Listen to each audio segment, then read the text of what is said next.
Let's talk about corticosteroid-induced acid reflux. This is part 2, continuation of previous lecture, and I will tell you about the treatment or treatment plan that we came up with my patient. Let's remind you a clinical history of the patient. 76 years old female was hospitalized with diagnosis of bilateral pneumonia. In the hospital, she received course of antibiotic and 1 dose of corticosteroids. She had a severe or numerous side effects on corticosteroids and they were discontinued. She comes out of the hospital back to me to treat GERD, one of the side effects that was created by corticosteroids. When you read about side effects of the corticosteroids, one of them is very well known.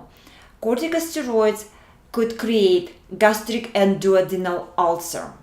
Ulcer is a loss of lining or loss of enterocytes or cells that are lining digestive tract.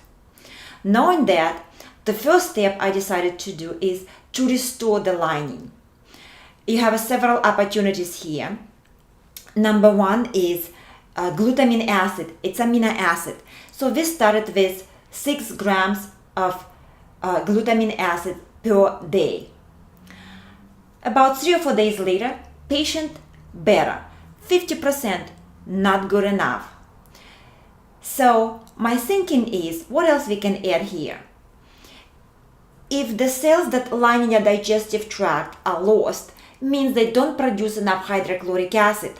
I was thinking, how can I increase production or give her hydrochloric acid? I decided not to give her supplements of hydrochloric acid because if she has inflammation in the esophagus, the moment you give more hydrochloric acid, it will create even more inflammation.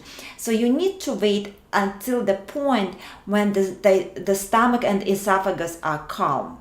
So the next step, I need to calm the digestive tract and esophagus and stomach. Calming agents are DGL, deglycerized licorice, slippery elm tea, and aloe juice.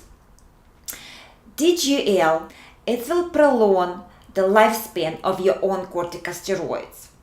My thinking is, she already had a side effect of the corticosteroids. If I will prolong the lifespan of her own corticosteroids, could it create more acid reflux? So DGL is no. We stop on slippery elm tea. She was taking that for 3 days. She calmed down even further her burning sensation in the esophagus. Still not good enough.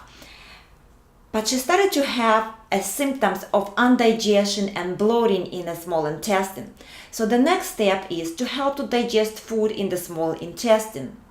We decided to start on pancreatic enzymes. My pancreatic enzymes from my dispensary are very strong, high concentration. You need to take only 1 pill. She takes 1 pill with the meal and emails me. It's made her acid reflux even worse. The answer is discontinue.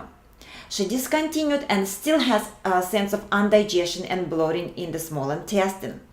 She emails me and tells that she has papaya enzymes. Could she try that? I decided, okay, let's go ahead. They are weak digestive enzymes. She takes them for 3 days and actually her acid reflux become much better after that. Still occasionally she has GERD. So at that point I decided that we need to fix further the lining of digestive tract and we choose butyric acid. So here was the plan overall. Restoration of the lining of stomach and the whole digestive tract with glutamine powder and butyric acid, weak pancreatic enzymes, and to calm down esophagus, she took slippery elm tea. That's the plan for this particular patient. This is example for you how you should think and treat your possible cause that if you have acid reflux, 1 step at a time.